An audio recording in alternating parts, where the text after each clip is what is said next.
Connaissance. Recherche. Sciences. Dessin, mathématiques. Théorie. Physique. Philosophie. Conférences. Archéologie. Nature.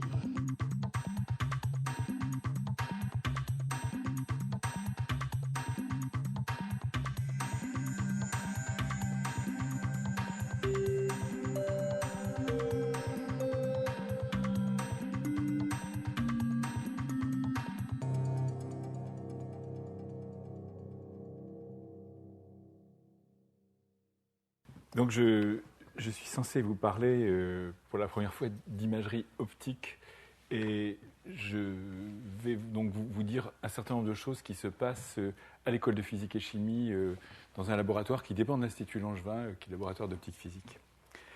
Alors, je crois que souvent, quand on parle d'imagerie biomédicale optique, finalement, je dirais il y a deux mondes. Il y a le monde bio, il y a le monde médical. Et je dirais cette vieille photo de Pasteur avec déjà un microscope qui regardait des cellules, ça choque personne. Et les progrès en microscopie classique sont considérables, je dirais, ces dernières années. Par contre, je vous montre ce petit morceau de tableau de Georges de Latour. Vous voyez que derrière la bougie, il a bien montré qu'il n'y avait aucune information qui pouvait passer. La lumière était diffusée, on est complètement dans le brouillard parce que les tissus biologiques sont très diffusants. Donc je vais revenir là-dessus et je vais quand même prendre le temps de vous montrer une deuxième image qui est en gros, je dirais, la version moderne de l'image précédente. Ça, c'est en microscopie optique. On a déjà parlé ici de super résolution. En microscopie optique, je dirais en champ lointain, en utilisant des effets non linéaires, on arrive à avoir une résolution non pas de la demi-longueur d'onde, qui est la limite de résolution classique, mais vous voyez ici quelque chose qui serait plutôt le 20e de la longueur d'onde.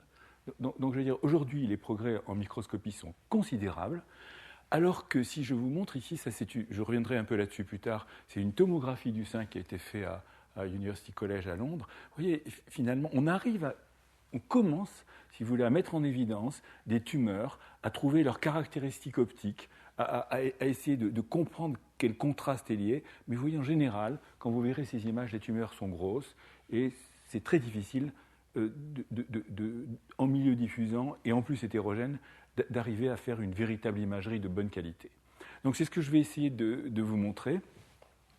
Et en fait, avant tout, la première question que vous pouvez vous poser légitimement, c'est il y a des tas de méthodes. Mathias a parlé de l'échographie, il y a l'IRM, il y a l'imagerie nucléaire, le PET, il y a la radiographie. Finalement, pourquoi rajouter une autre méthode et quel peut être l'intérêt de l'optique? Est-ce que ça vaut vraiment la peine de se donner du mal? Et en fait, je pense qu'une des réponses consiste à regarder, par exemple, les pièces ablatées après une opération. En fait, vous voyez par exemple qu'ici, ce carcinome a finalement une signature optique, même visuelle, tout simplement ici, qui est très différente de ce kyste, finalement, du sein. Et donc, si on était capable, finalement, d'aller regarder à l'intérieur des tissus et de révéler un contraste optique, eh bien, ça vaudrait la peine. Alors, qu'est-ce qu'on peut révéler? On peut révéler l'absorption, bien sûr, c'est-à-dire les différences spectrales. On peut révéler aussi, je dirais, de la diffusion. La diffusion, on va revenir dessus largement, c'est ce qui va donner l'allure de la texture, par exemple, du tissu. Bien sûr, les avantages, parce que Mathias parlait tout à l'heure du prix d'un instrument, c'est l'optique, ça peut être très bon marché, vraiment très bon marché. C'est pas ionisant, c'est peu coûteux. Il existe des agents de contraste, il n'y en a pas beaucoup, mais il y en a quelques-uns qui sont autorisés et qui colorent, je sais pas. Et finalement, ce que j'aime personnellement beaucoup dans l'optique, c'est qu'on peut assez bien prévoir les performances d'un système, et c'est-à-dire savoir quelle est la limite des signaux et des bruits que l'on va mesurer. C'est quelquefois cruel, parce qu'on sait bien les calculer, et on sait quelquefois que ça ne va pas marcher, mais ça permet quand même d'être quantitatif. Alors, dans la mesure où vous avez pas mal entendu, avec les cours de Mathias, de manipulation du front d'onde, je vais quand même essayer de vous montrer qu'en optique, on peut faire un certain nombre de choses. On n'a pas tous les degrés de liberté de l'acoustique, mais on a certains degrés de liberté, et on peut essayer d'en profiter, ou de voir qu'un jour on va en profiter. Donc je vais commencer par vous rappeler que l'optique adaptative, qui sert depuis pas mal d'années à regarder les étoiles, a été appliquée à la rétine. Ensuite, je vous parlerai des tissus biologiques. et c'est-à-dire comment faire pour rentrer dans les tissus, quelles sont les caractéristiques de ces tissus. Ensuite, je vous parlais des images à faible profondeur, c'est-à-dire c'est vraiment l'équivalent de l'acoustique. Est-ce qu'on peut obtenir un écho à faible profondeur de photons qui sont, on pourrait dire, balistiques, n'est pas exactement le même mot, mais les mots c'est rétrodiffusé une fois, exactement comme dans l'imagerie échographique que vous venez de voir. Et ensuite, on essaiera de voir qu'est-ce qu'on peut faire à plus grande profondeur. Donc je reviendrai sur ce que je vous ai montré rapidement dans ce premier transparent sur les limites de la tomographie diffuse, et puis après je vous montrerai quelques exemples, un peu en fonction du temps dont on disposera, où on peut montrer que le couplage optique et acoustique nous permet déjà d'avoir un contraste optique avec une résolution qui est celle de l'acoustique. Et c'est ça sur lequel on travaille. Alors, vous avez déjà vu ces expériences d'astronomie où, en corrigeant le front d'onde, par exemple avec un miroir déformable, au lieu de subir finalement les effets néfastes de la turbulence atmosphérique et d'avoir, par exemple, ici pour une étoile double, une espèce de grosse tache qui ne permet pas de les discerner, on peut corriger et voir ces deux étoiles. Alors, pour l'œil, le problème est différent. En vision de jour, c'est-à-dire quand la pupille est fermée, si vous avez un œil de très bonne qualité, eh bien, votre vision est limitée par la diffraction. Votre vision, c'est-à-dire aussi l'examen du médecin qui va regarder votre rétine, sera limité par la diffraction. Et si on regarde la tâche de diffraction, quand la pupille est fermée, vous voyez ici, on a finalement ce qu'on appelle, c'est en fonction de la taille de la pupille, voilà le genre de spot qu'on aurait si on était limité par la diffraction. Et malheureusement, ce qui va se passer, c'est que quand on va dilater la pupille pour essayer de diminuer la tâche de diffraction et de voir les cellules, par exemple les cônes de la rétine, pour essayer de voir leur état, eh bien, au début, on va gagner un petit peu, et puis très vite, on va y perdre, parce que les aberrations, en fonction de la taille de la rétine, au lieu d'avoir cette tâche de diffraction, on va avoir quelque chose d'abominable.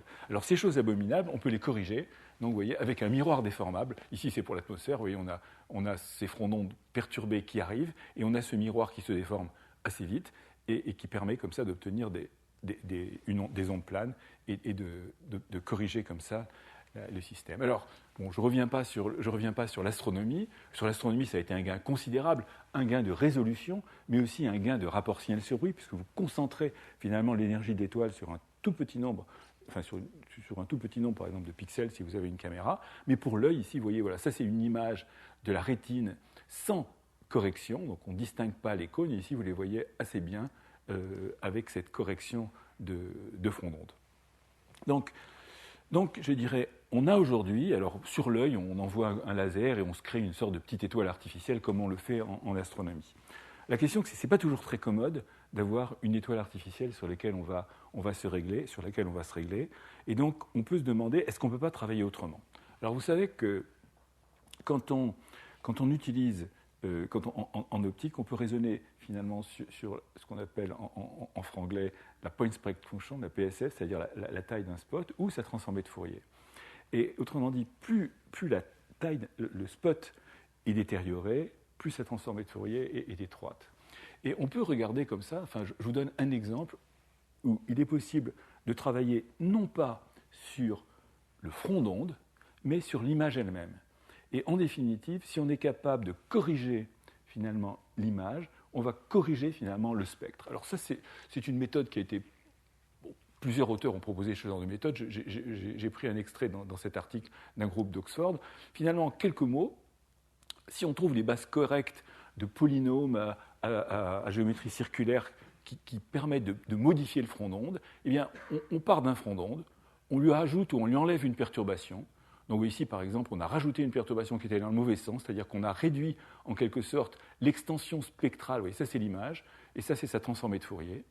Et donc, en cherchant juste le maximum de cette courbe, et quand on est dans l'approximation, disons, quadratique ici, il suffit de 3 points pour pouvoir trouver le maximum, eh bien on arrive comme ça à trouver la meilleure position, et si on l'atteint, on retrouve comme ça le spectre de Fourier. Et on peut faire ça, si on a été capable de décomposer les aberrations sur une somme de polynômes orthogonaux indépendants, eh bien on peut faire ça séquentiellement, je dirais de façon assez simple. Donc, aujourd'hui, comment manipule-t-on le front d'onde en optique? eh bien, on peut le manipuler, je dirais, en gros, il y a 2 classes d'instruments. Il y a ceux dont on vient de parler, c'est-à-dire ceux qui sont employés en optique adaptative. Et en optique adaptative, on corrige finalement on a quelques dizaines d'actuateurs. Vous voyez, par exemple, ça c'est un miroir qui va être déformable. Alors ils sont déformables, par exemple, avec des céramiques piézoélectriques qui vont pousser à différents endroits. Il y a aussi des moteurs électrostatiques, enfin des actionneurs électrostatiques, où il y a aussi des actionneurs magnétiques, donc il y a différents systèmes qui sont employés. Mais vous voyez, ici, vous allez pouvoir corriger sur 10 à 100 actuateurs et avoir des courses importantes, c'est-à-dire vous pouvez corriger des distorsions du front d'onde importantes, et vous pouvez aller typiquement de quelques centaines de hertz au kilohertz. Et puis maintenant, vous avez de nouveaux outils, comme ceux qui sont à l'intérieur du projecteur vidéo là, qui nous sert. Ce sont par exemple des matrices à cristaux liquides. Et avec une matrice à cristaux liquides, qui a typiquement à peu près 1 million de pixels adressables, vous pouvez finalement, sur chaque pixel, faire varier l'amplitude. C'est ce qu'on voit ici, par exemple, on voit qu'on arrive à rendre compte de l'amplitude, mais on peut faire varier l'amplitude, la phase et même la polarisation. Donc on pourrait avoir une maîtrise aujourd'hui, une maîtrise à peu près complète finalement d'un champ sur, pour l'instant, 1 million de pixels, et on peut espérer que maintenant, avec la télévision haute définition et plus, on aura des outils encore plus, je dirais, avec plus de pixels. Alors, pourquoi c'est si difficile de faire de l'image des tissus biologiques? Vous voyez, ça c'est l'image que je vous montrais tout à l'heure, ça c'est une main sur une lampe de poche, enfin sur une source de lumière. Effectivement, il y a une très forte diffusion. À quoi est due cette diffusion? Eh bien, elle est due à une multitude d'échelles. Et en fait, on peut penser que c'est réellement les cellules et les noyaux qui présentent en quelque sorte les effets les plus importants, mais il y a aussi des structures beaucoup plus petites qui jouent et qu'il ne faut pas négliger quand on rend compte de la diffusion de la lumière dans les tissus. Donc, les chiffres que je vais vous donner, c'est des moyennes. Il ne faut pas les prendre réellement trop au pied de la lettre. Et comme vous pouvez voir ici, ce qui va nous gêner, c'est la diffusion de la lumière et pas l'absorption. Par exemple, ici, vous voyez qu'il sort, même en plein jour, pas mal de lumière rouge de ces tissus, par exemple des tissus du doigt ici. Pourquoi? Eh bien, en fait, si on regarde cette courbe-là, en gros, cette courbe vous montre que si vous allez dans l'infrarouge, ce qui aurait été agréable d'aller effectivement plus loin dans l'infrarouge parce qu'il y a moins de diffusion, eh bien, à ce moment-là, c'est l'eau qui, comme le disait Mathias tout à l'heure, qui domine dans les tissus. C'est cette eau qui va absorber le rayonnement infrarouge. Donc vous ne pouvez pas aller au-delà, disons, de 1,5 micron ou 1,3 micron, ça dépend de l'épaisseur à laquelle vous allez travailler. Par contre, si vous allez dans le visible, ou dans l'UV, il y a les protéines qui vont absorber, mais surtout il y a le sang. Et le sang ne commence finalement voilà, ici il y a l'hémoglobine, ici par exemple, à être moins absorbant que, je dirais, dans le rouge. Il absorbe très fortement le vert, c'est pour ça qu'il est rouge. Et donc on peut aller dans cette fenêtre ici, qu'on appelle la fenêtre thérapeutique, parce qu'elle est quelquefois utilisée justement pour de la thérapie, enfin, par exemple pour faire de la photothérapie. Eh bien, donc cette fenêtre, je dirais entre 800, même pas, peut-être 700 nanomètres et 1 micron 2, 1 micron 3, c'est cette fenêtre dans laquelle on peut envoyer de la lumière sans qu'elle soit absorbée. Par contre, la diffusion est quelque chose de gênant. Alors vous savez que pour parler de diffusion, on définit un libre parcours moyen, c'est-à-dire le libre parcours, le chemin entre 2 événements de collision successifs, et ça c'est typiquement, je dirais, de 50 à 100 microns. Alors ça ne suffit pas. Quand la lumière va taper sur, par exemple, une cellule ou sur un noyau, eh bien finalement, elle n'est pas comme, je sais pas, par exemple, pour les petites particules, elle n'est pas diffusée comme un diffuseur dit de Rayleigh, c'est-à-dire un diffuseur qui est isotrope par son rayonnement. Et en fait, par exemple, si vous prenez un objet qui fait une dizaine de microns ou 5 microns, c'est un peu comme une petite lentille qui va vous envoyer la lumière vers l'avant. Et donc je dirais, il y a un facteur qu'on appelle le facteur d'anisotropie, qui est simplement la valeur moyenne du cosinus de cet angle de divergence. Et selon les tissus, même, je dirais quelquefois, il peut y avoir des chiffres même encore un peu plus loin, mais disons c'est des valeurs typiques. Il va falloir plusieurs collisions pour que le photon ait oublié sa direction initiale ou sa polarisation initiale, par exemple. Donc typiquement, avant d'être dans un régime de diffusion, vraiment de diffusion multiple, un régime comme d'avoir une équation de diffusion comme l'équation de diffusion de la chaleur, il faut typiquement quelque chose qui est de l'ordre du millimètre.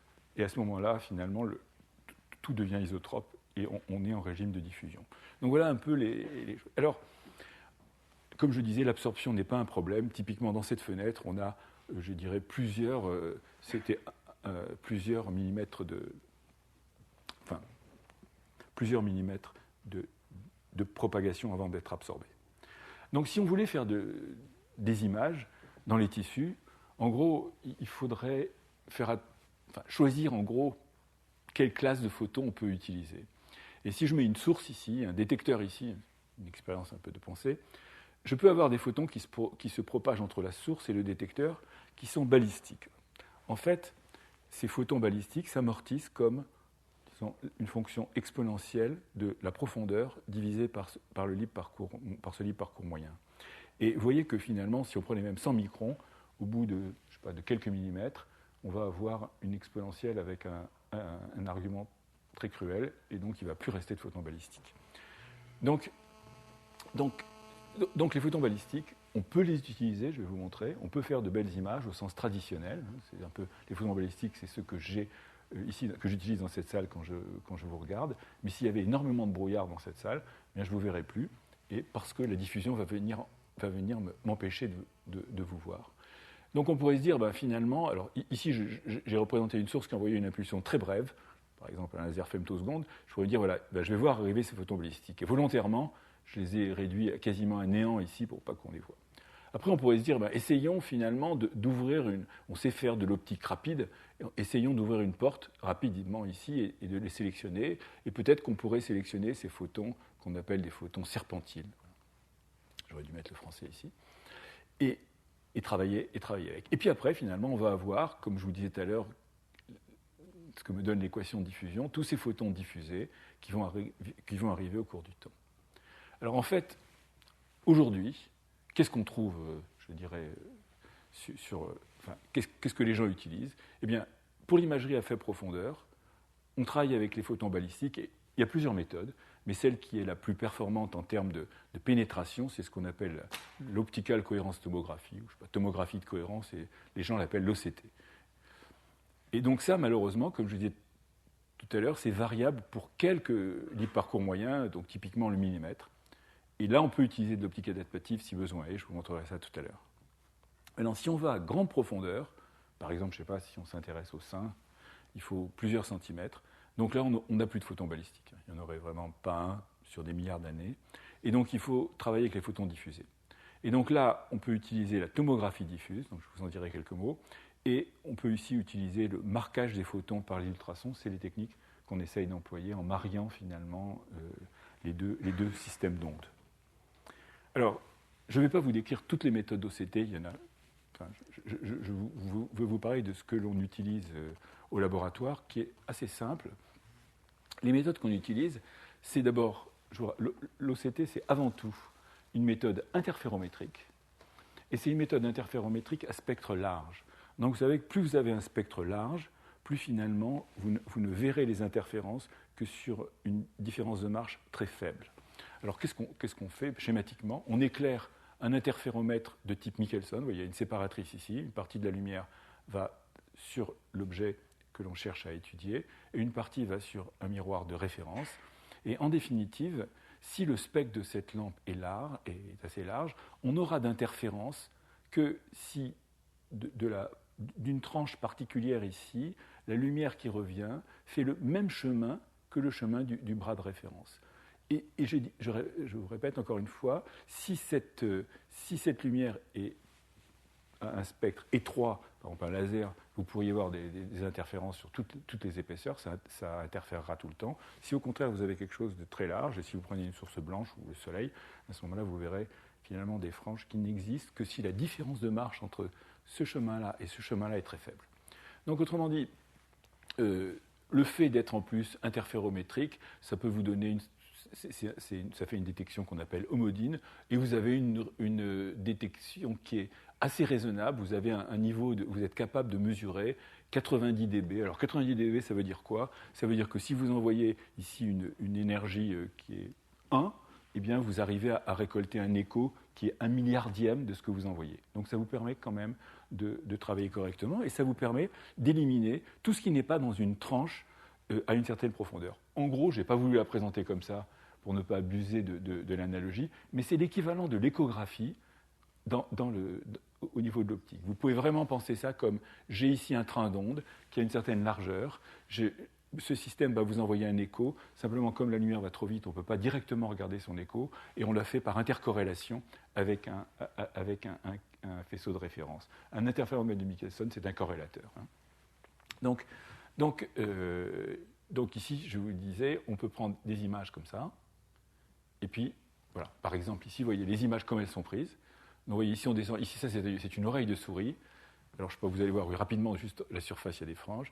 Et puis quand on descend en profondeur, vous allez voir les muscles, le cartilage, enfin toutes les différentes parties de l'oreille qu'on peut traverser. Alors ici, ce n'est pas une oreille de souris, on est rentré dans une tête de drosophile, enfin de mouche. Et en fait, donc vous voyez, on pénètre sans lui ouvrir le crâne, ce qui n'est pas possible avec d'autres techniques. Et on arrive à voir, ce qui nous intéressait, ce n'était pas les yeux qui sont assez spectaculaires ici, mais c'était de voir des cellules à l'intérieur du cerveau, et éventuellement de les voir en action, ça c'est pas encore fait. Mais c'est juste pour montrer qu'on peut rentrer à l'intérieur d'objets complètement opaques, par exemple la cuticule. Alors ici, on arrive assez bien, par exemple, ce qu'on cherche à faire, c'est de montrer que ces images ont réellement une valeur, et une valeur histologique, c'est-à-dire qu'on veut montrer qu'on est capable de faire une histologie virtuelle des systèmes, et voilà une vraie coupe histologique, où on a détruit, par exemple, ça c'est l'oreille, on a détruit l'oreille, et puis voilà ce que vous avez pu voir, on arrive, enfin, ça a bougé, le système a bougé, mais vous pouvez voir les différentes couches et les identifier. Alors, bon, l'oreille de souris, ce n'est pas notre vocation quand même. Ce qu'on aimerait, c'est implanter, enfin on est en train d'ailleurs de travailler avec l'hôpital Curie et l'hôpital Tenon, et on est en train de voir si cette méthode peut, vous voyez, être utilisée en péropératoire, c'est-à-dire au moment de l'opération, les anatomopathologistes font une analyse rapide de la pièce ablatée et, bon, si elle est suspecte, ils disent au chirurgien que ce n'est pas suffisant. Si elle n'est pas suspecte, ils l'envoient pour analyse et ça dure 15 jours. Et il y a un taux de réopération qui, par exemple, est assez bon à l'hôpital Curie, qui est 40%, mais il y a des taux de réopération qui, dans certaines cliniques, par exemple, sont de 40%. Donc c'est à la fois très douloureux pour le malade, très cher pour la sécurité sociale, et on voudrait voir si on peut faire bouger un petit peu les statistiques de péropération. Donc juste pour vous montrer, voilà une pièce ablatée, donc et voilà, je dirais, des détails. Ça c'est par exemple dans le sein, on voit les canaux qui conduisent le lait, les canaux galactophores. Et ce que j'aimerais vous montrer peut-être sur l'image après, c'est la comparaison avec l'histologie. Vous voyez, ça c'est un canal galactophore. Ici, on voit bien, bon, il y a des tissus de soutien, ça c'est les cellules de graisse, comme a dit Mathias, il y a pas mal de graisse dans le sein. Et ici, par contre, on voit par exemple l'excroissance cellulaire de la membrane, ici autour des canaux, et on peut finalement commencer à identifier et commencer à voir une invasion. Et si on est capable de faire ça dans la chambre opératoire, eh bien, on gagnera du temps et de la souffrance. Bon, ça, c'est une image du côlon, par exemple. Vous voyez les cellules du côlon en histologie. Et on retrouve bien, finalement, dans ces coupes optiques, les choses que l'on voit en... Bon, ça, c'est une image ancienne chez nous. Mais l'OCT, j'ai oublié de le dire, parce que ce n'est pas un milieu vraiment diffusant, l'OCT se trouve à l'hôpital depuis les années 95, je crois, à Paris, parce que finalement, c'est une très bonne méthode pour regarder la rétine et elle est abondamment utilisée. Alors, ce qu'on a, nous, je dirais, notre approche nous donne une résolution qui est à peu près de l'ordre du micron, et on peut voir comme ça toutes les couches de la rétine qu'on ne voit pas toujours d'ailleurs aussi simplement en histologie. Et Mathias insistait tout à l'heure sur le fait qu'en échographie, vous voyez, on a cette allure de speckle, on a exactement la même chose en optique, c'est vraiment la même chose que l'échographie, c'est-à-dire dans cette espèce de volume qui aurait comme largeur la tâche de diffraction et comme longueur, en gros la longueur de cohérence du système, on a un nombre important de diffuseurs, donc un caractère aléatoire dans le signal qui revient, et ce caractère aléatoire, on le voit dans le speckle. Alors, en fait, je dirais, tout n'est pas aussi simple. Et l'OCT, quand on va commencer à pénétrer dans les tissus qui sont diffusants, l'OCT permet finalement de franchir le cap et de s'affranchir de la diffusion, au moins jusqu'à une certaine profondeur. Néanmoins, quelque chose que n'est pas capable de faire, c'est de corriger les hétérogénéités à grandes échelles des tissus. Comme disait par exemple Mathias, la graisse ou ce genre de choses dans le sein déforme les ondes acoustiques. Ici, à une échelle beaucoup plus faible. Je ne sais pas si vous regardez votre beefsteak, il y a des structures cylindriques, il y a des tas d'objets qui vont déformer le front d'onde, et il faut quelquefois le corriger. Et avant de le corriger, il faut pouvoir l'observer. Donc il y a deux approches. Par exemple, une qui a été utilisée ici par un groupe à Heidelberg, où ils arrivent directement à analyser le front d'onde, c'est-à-dire qu'au lieu de prendre le signal d'OCT et d'en faire une image, ils se placent dans la pupille de l'instrument, et dans la pupille de l'instrument, on a l'interférence entre ce qui vient de l'objet à une certaine profondeur et ce qui vient du miroir de référence, et on peut analyser le front d'onde et le corriger et obtenir des images de bonne qualité. Alors nous, au laboratoire, on a essayé une autre approche, qui est celle que je vous ai décrite tout à l'heure, c'est de raisonner sur la qualité de l'image, et est-ce qu'on peut obtenir finalement une image optimale uniquement travaillant sur ce genre de... je dirais uniquement sur la qualité d'image. Alors c'est ce qu'on a fait ici. Vous voyez ici, bon, c'est essentiellement une défocalisation. On a ici l'image, on a sa transformée de Fourier, et ça, elle correspond à différents... Vous voyez ici par exemple, si on a 40% de défocalisation, on a très peu, l'image est très floue et sa transformée de Fourier est très localisée ici. Si on est ici autour de 20 microns, on a quelque chose qui est plus étendu. Et quand on est à l'optimum de réglage qui a été obtenu par la méthode que je vous ai décrite tout à l'heure, eh bien on peut corriger sans avoir de senseur. Alors là, on est en train, je dirais, de travailler sur le couplage de ces deux approches, parce qu'on ne sait pas laquelle va être la meilleure, avec l'optique adaptative, et je dirais c'est là-dessus qu'on travaille. Voilà, je dirais l'obtention du maximum, un peu comme ça avait été décrit tout à l'heure. Alors, donc maintenant, je vois que le temps avance, je vais essayer de vous dire un peu ce qui se passe si on veut aller à grande profondeur. Donc vous avez bien compris qu'à grande profondeur, hélas, il n'y a plus de photons balistiques, et donc il faut travailler avec les photons diffusés. Qu'est-ce qui se passe avec les photons diffusés? Vous voyez ici, par exemple, c'est le crâne.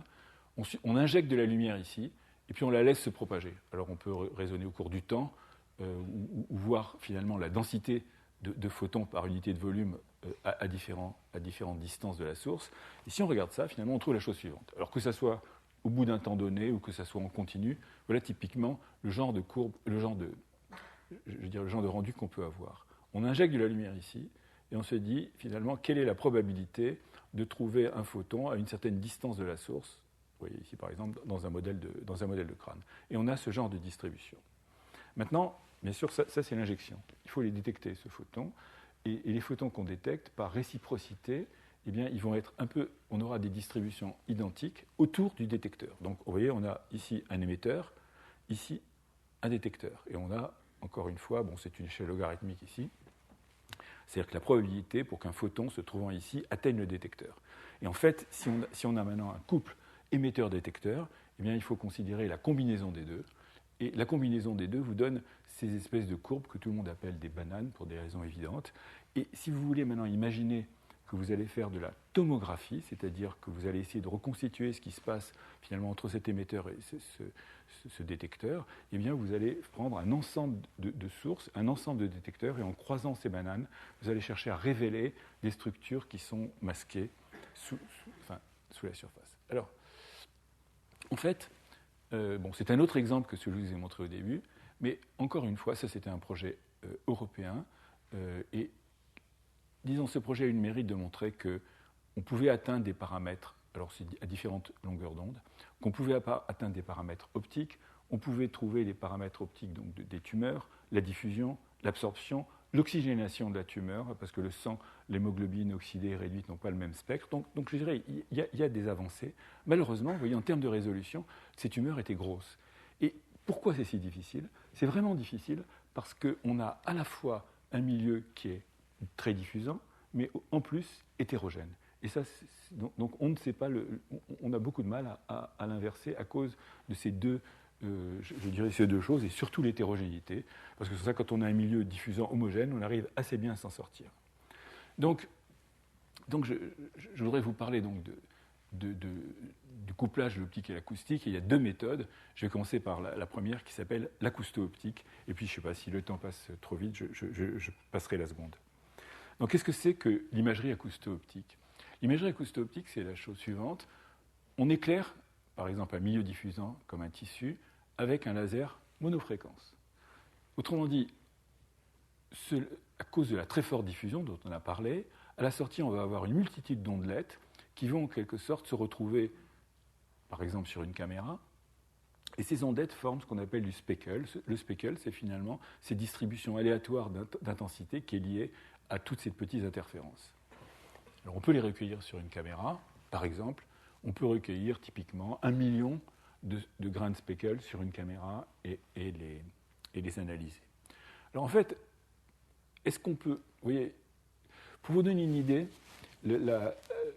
si vous prenez un sein qui est légèrement aplati, 5 cm d'épaisseur, eh bien la longueur des trajets, c'est à peu près 4 ou 5 fois cette longueur. Autrement dit, c'est vraiment, les photons remplissent ce milieu et tout est brouillé. Est-ce qu'on peut finalement mettre un petit peu d'ordre là-dedans et savoir où sont passés certains photons ? Eh bien ça, dans notre jargon, on dit qu'on marque les photons avec des ultrasons. Donc on envoie des ultrasons dans ce milieu, et les ultrasons vont avoir deux effets. Un premier effet, c'est, je dirais, de déplacer, puisqu'il y a un mouvement périodique, et on va déplacer les diffuseurs. Et le fait de déplacer les diffuseurs, ça va changer les chemins de ces ondelettes qui donnent le speckle. Le deuxième effet, c'est l'effet connu, l'effet acousto-optique connu par exemple dans le milieu homogène, c'est qu'on va changer, à cause de la pression positive ou négative ici, on va changer l'indice localement par effet acousto-optique.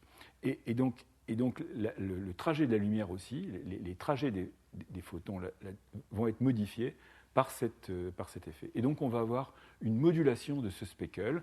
Et cette modulation, bon, bien sûr, il faut se rappeler que les ultrasons, c'est quelques mégahertz. Les caméras, ça ne peut pas aller tellement plus qu'au kilohertz. Et donc, si on veut vraiment détecter ça, il faut se donner du mal en faisant des détections synchronisées, enfin, ce genre de choses qu'on sait faire au laboratoire. Enfin, néanmoins, voilà, ici un échantillon qu'on vous a coupé, juste pour vous montrer. C'est un échantillon, un fantôme fortement diffusant, dans lequel on a mis les parties absorbantes. Voilà, par les ultrasons, on va aller comme ça, puis ils vont balayer l'échantillon, et on voit bien ici le creux qui est marqué, et qu'on voit bien qu'on résout bien des petites particules qui font 3 mm de diamètre et qui sont séparées de 3 mm.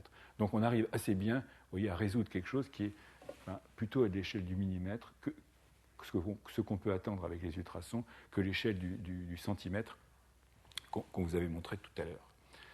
Alors, en fait, c'est malheureusement pas aussi simple que ça. Et même si la lumière traverse, je vous l'ai montré sur la main, les tissus, elle est fortement amortie. Et si en plus, vous voyez, j'ai représenté encore une fois une de ces bananes, à l'injection, vous injectez de la lumière ici, vous la détectez ici, et vous avez par exemple votre pulse ultrasonore qui occupe ce petit volume, eh bien vous imaginez bien que le nombre de photons qui vont être marqués par les ultrasons va être faible. Et donc c'est difficile. Donc j'ai rien à peu. La deuxième chose, qui est encore beaucoup plus difficile, c'est que dans le sein, par exemple, mais dans tout le corps humain, on a de la circulation, heureusement pour nous, et cette circulation, c'est-à-dire le mouvement des globules rouges, par exemple, dans les vaisseaux sanguins, va en quelque sorte faire de l'effet Doppler pour la lumière, et cet effet Doppler, c'est-à-dire ce décalage de fréquence, va décorréler le speckle. Autrement dit, cette figure de speckle que je vous avais montrée ici, elle n'est pas stable dans le temps, mais elle se décorrèle en typiquement quelques 10 millièmes de seconde. Donc si vous voulez vraiment faire une acquisition de signaux, il faut pouvoir le faire en, disons, typiquement quelques 10 millièmes de seconde. Et ça, deux choses. Donc, premièrement, il y en a peu, et deuxièmement, il faut aller vite. Et donc, une des options qui a été utilisée au laboratoire par François Ramaz, eh bien, ça a été d'utiliser, je ne sais pas si vous étiez tous aux deux premiers exposés donc de Jean-Pierre Hugnard, c'est d'utiliser l'effet photoréfractif. L'effet photoréfractif, je vous rappelle pour ceux qui ne le savent pas, c'est quelque chose qui se produit dans un milieu qui est à la fois photoconducteur, Donc il est photoconducteur, c'est-à-dire que si on envoie de la lumière, par exemple, on peut à partir d'un piège ici, on peut envoyer de la lumière qui va se piéger ici encore, quelque part après avoir diffusé, mettons un électron. Et en même temps, ce milieu est, je dirais, électro-optique. Électro-optique, ça veut dire que c'est ces matériaux qui, si on leur applique un champ électrique, changent d'indice. Donc par exemple, si j'avais des franges ici, j'aurais une distribution de charge et j'aurais donc une distribution d'indices associée. Donc on peut se servir de ces matériaux, enfin Jean-Pierre l'avait bien exposé ici pendant 2 séances, on peut se servir de ces matériaux pour faire de l'holographie. Donc on peut écrire un hologramme, vous voyez on a un hologramme ici, voilà, par exemple 2 objets avec des faisceaux de référence et puis on peut les lire après. Et l'avantage, si vous voulez, par rapport à la caméra, c'est que si on a des cristaux qui font quelques centimètres carrés, on en a aujourd'hui de cette taille, eh bien on peut enregistrer non pas 1 million de speckles, mais plutôt 100 millions, voire presque 1 milliard de grains en parallèle. Alors, en fait, comment ça se passe ? Eh bien, voilà, encore une fois, on a notre milieu diffusant, et le front d'onde qui sort de ce système est complètement aléatoire, c'est lui qui donne le speckle. Et on l'envoie dans une séparatrice d'optique adaptative, et on fabrique un hologramme avec un faisceau de référence, mais ce faisceau de référence et cet hologramme, on les fabrique non pas à la fréquence de la lumière du laser initial, mais à la fréquence de la lumière plus les ultrasons. Donc c'est-à-dire qu'on aura uniquement les photons qui auront été marqués par les ultrasons et dont le spectre a été décalé en fréquence par la fréquence ultrasonore. Donc à la sortie, finalement, on a finalement un front d'onde qui va interférer en quelque sorte avec lui-même. Et si on veut, et à la sortie, on peut recueillir ça sur un détecteur unique et pas sur une caméra. Et si on veut vraiment, parce que bien sûr, s'il interfère sans arrêt avec lui-même, on ne va rien voir, il faut brusquement introduire ici une variation d'amplitude ou une variation de phase sur les ultrasons, et on peut voir comme ça, des choses assez rapides. Alors, on a eu la chance d'avoir des cristaux d'arsenure de gallium dont le temps de réponse est de quelques dixièmes de l'ordre de 0,1 milliseconde. Et ici, voilà, par exemple, je crois que c'était plusieurs centimètres, voilà, 4 centimètres de poulet. Ici, on a coupé le poulet pour vous montrer à peu près la zone colorée qu'on a vue, et on la voit ici optiquement, donc avec cette méthode. On a pu voir également, bon, ça c'est un produit de contraste qu'on a injecté, voilà, je dirais, le signal acousto-optique, et on le voit pour de l'absorption. Pour de l'absorption, on peut assez bien comprendre que quand le faisceau ultrasonore tombe dans une zone absorbante, il y aura moins de photons marqués que quand il est en dehors de la zone absorbante. Mais on le voit également pour de la diffusion. Vous voyez ici, on a coupé le poulet, on avait brûlé finalement une certaine zone avec des ultrasons, hein, on a fait de l'hyperthermie. Vous voyez, le milieu devient beaucoup plus diffusant, un peu comme quand vous mettez du poisson au courbouillon. Je veux dire, dès qu'il commence à chauffer, il devient beaucoup plus diffusant. Et donc voilà. Je dirais, voilà ce qu'on peut voir ici, ce qu'on peut révéler sur une image. Donc ces contrastes optiques d'absorption et de diffusion, on peut les faire. Vu le temps, je vais sauter cette partie-là, peut-être qu'on aura l'occasion d'en reparler. J'avais pas mal de transparents sur le couplage et de photoacoustique. Et je vais plutôt aller vers la conclusion, et avant la conclusion, j'avais encore un transparent à vous montrer.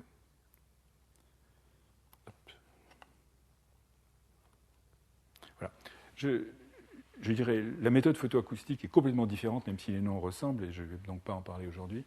Mais je voudrais vous dire, qu'est-ce qu'on peut faire aujourd'hui ? Au début, je vous ai parlé des matrices à cristaux liquides qui permettaient d'agir sur, pour l'instant, disons, de l'ordre de 1 million de pixels.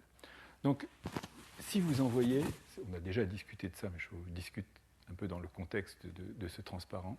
Si vous envoyez une onde plane sur un milieu très diffusant, on a bien vu qu'on avait du speckle à l'extérieur. Néanmoins, si ici, au lieu d'envoyer une onde plane, on envoyait une onde qu'on avait travaillée sur, par exemple, 1 million de pixels, eh bien, on pourrait imposer à cette onde, par exemple, d'aller converger à l'extérieur du milieu. C'est quelque chose qui a été proposé par un groupe hollandais, qui a été refait récemment au laboratoire. Donc l'idée, par exemple, on a un laser, on l'envoie sur un modulateur à cristaux liquides, celui-là travaille en réflexion comme celui que je vous ai montré tout à l'heure, et on prépare en quelque sorte, le front d'onde pour qu'on puisse focaliser sur un seul spot, alors que normalement on a du speckle, si vous voulez, ici partout. Et donc on peut obliger, mais on n'a malheureusement que 1 million de degrés de liberté, ce qui n'est pas énorme finalement, parce que le speckle, ça a une longueur de corrélation qui est typiquement d'une demi-longueur d'onde, et donc si on veut vraiment opérer sur des grandes surfaces, eh bien, il faudrait avoir plus que ça, mais c'est déjà pas mal pour comprendre les phénomènes. Donc on envoie une onde préparée, travaillée, et on lui impose par exemple de focaliser là, ou on peut lui imposer de focaliser à l'intérieur du milieu, mais à l'intérieur du milieu il faut se repérer, par exemple en mettant une sonde fluorescente. Et on sait finalement que l'onde est passée par là.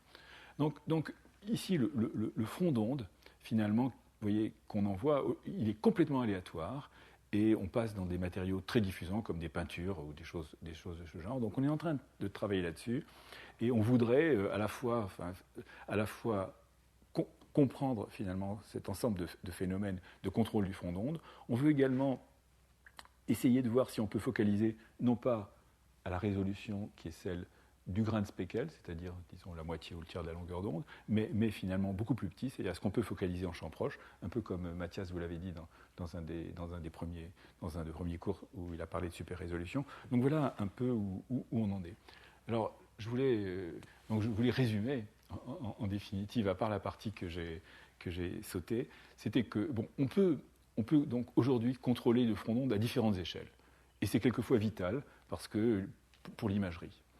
Bon, on peut récupérer un front d'onde et optimiser ce front d'onde. C'est ce que je viens de vous montrer maintenant avec la méthode que Sylvain Gigant monte au laboratoire. La tomographie optique, quand on est en milieu diffus, si on l'utilise seul, la résolution, c'est typiquement à peu près la moitié de la profondeur. C'est-à-dire si vous avez par exemple un sein qui fait 5 cm, je ne sais pas si vous avez une tumeur qui a 2 cm de profondeur, la résolution, c'est 1 cm. Donc c'est à peu près ça. Et bon, cependant, donc, je vous ai montré qu'on peut focaliser des petits spots.